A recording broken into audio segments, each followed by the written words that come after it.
Hi, എൻ്റെ പേര് റിജിൽ. ഞാൻ നെന്മാറ പാലക്കാട് ഡിസ്ട്രിക്റ്റിൽ നിന്ന് വരുന്നു. ഒരു 10 വർഷത്തോളം ആയിട്ടുണ്ട് എൻ്റെ ഈ ഹെയർ ലോസ് തുടങ്ങിയിട്ട്. അപ്പോൾ നമുക്ക് ഒരു ഹെയർ ലോസ് ഉണ്ടാകുന്ന സമയത്ത് നമുക്കൊരു പെട്ടെന്നൊരു പാർട്ടിയിൽ പോയി നിന്നിട്ട് ഒരു ഫോട്ടോഗ്രാഫി എടുക്കാനോ അല്ലെങ്കിൽ എന്തെങ്കിലും ഒരു ഞാൻ വർക്ക് ചെയ്യുന്നൊരു ക്രൂസ് ഷിപ്പിലാണ്. സോ അപ്പോൾ അവിടെ നമ്മളൊരു സെമിനാർ അറ്റൻഡ് ചെയ്യുമ്പോഴോ നമുക്കൊരു കോൺഫിഡൻസ് ലെവൽ കുറഞ്ഞ പോലെയുള്ള ഒരു ഫീലിംഗ് ഉണ്ടായിട്ടുണ്ട്. അപ്പോഴാണ് ഞാൻ ഇതിനെക്കുറിച്ചിട്ട് അറിയാൻ കഴിഞ്ഞത്.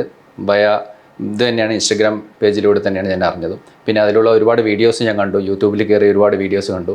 ഡോക്ടറിൻ്റെ വീഡിയോസ് കണ്ടിട്ടുണ്ടായിരുന്നു.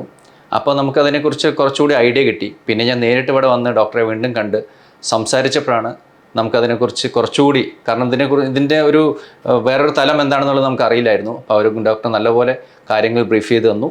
അപ്പോഴാണ് സർജറിയെക്കുറിച്ച് ചിന്തിച്ചത്. പിന്നെ വന്നു സർജറി ചെയ്തിപ്പോൾ 1 മാസം ആവാറായി. ഇന്ന് ഞാൻ 3ാമത്തെ PRPക്ക് വേണ്ടി വന്നതാണ്. അപ്പോൾ ഇപ്പോൾ നിങ്ങൾക്ക് കാണാൻ കഴിയും, ഇത്രമാത്രം ഹെയർ വന്നിട്ടുണ്ട്. ഇതിന് വേണ്ടിയിട്ട് 2 തരം മെത്തേഡുകളാണുള്ളത്. ഒന്ന് സ്റ്റാൻഡേർഡ്, വേറെ ഒന്നെന്ന് പറയുന്നത് റിയൽ ടൈം ആണ്. റിയൽ ടൈം എന്ന് പറഞ്ഞു കഴിഞ്ഞാൽ അപ്പോൾ തന്നെ എടുത്തിട്ട് അല്ലെങ്കിൽ 200-300 ക്രാഫ്റ്റ് നമ്മുടെ നിന്ന് എടുക്കുന്നു. അതേപോലെ തന്നെ അപ്പോൾ തന്നെ ഇംപ്ലാന്റ് ചെയ്യുന്ന ഒരു മെത്തേഡാണ്. ഞാൻ സെലക്ട് ചെയ്തത് റിയൽ ടൈം ആണ്. എനിക്ക് 3500 ക്രാഫ്റ്റാണ് ആവശ്യമായിട്ട് വന്നത്. അപ്പോൾ എൻ്റെ പുറകുഭാഗത്തുള്ള ഈ ഡോണർ ഏരിയയിൽ ഡോക്ടർ ചെക്ക് ചെയ്ത സമയത്ത് പറയുന്നത് നല്ല ഡോണർ ഉണ്ട്, കുഴപ്പമില്ല എന്ന് പറഞ്ഞുകൊണ്ടാണ് ഞാൻ ഈ ഭാഗത്തു നിന്ന് എടുത്ത് ഫ്രണ്ടിലേക്ക് കവർ ചെയ്യുകയാണ് ചെയ്തത്. ഇതാണ് എൻ്റെ ഇപ്പോഴത്തെ അവസ്ഥ.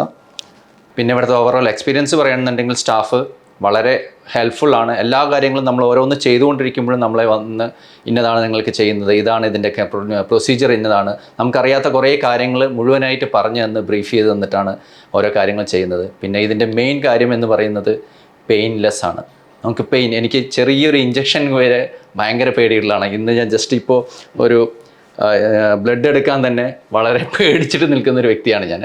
പക്ഷേ ആ ഒരു പേടി നമുക്ക് ഇല്ലാതാക്കിയിട്ടാണ് വളരെ കോൺഫിഡൻസോട് കൂടിയിട്ട് അവർ ടീം നമുക്ക് ബ്രീഫ് ചെയ്ത് തന്ന് PRP ചെയ്യുന്ന സമയത്താണെന്നുണ്ടെങ്കിലും ശരി, അല്ലെങ്കിൽ ആ സർജറി ചെയ്യുന്ന ആ കണ്ടിന്യൂസ് 8 മണിക്കൂർ നമുക്ക് അത് ഒരു പെയിനിലൂടെയോ അല്ലെങ്കിൽ ഒരു ബുദ്ധിമുട്ടോ നമുക്ക് അനുഭവപ്പെടാൻ വേണ്ടിയിട്ട് കഴിഞ്ഞിട്ടില്ല.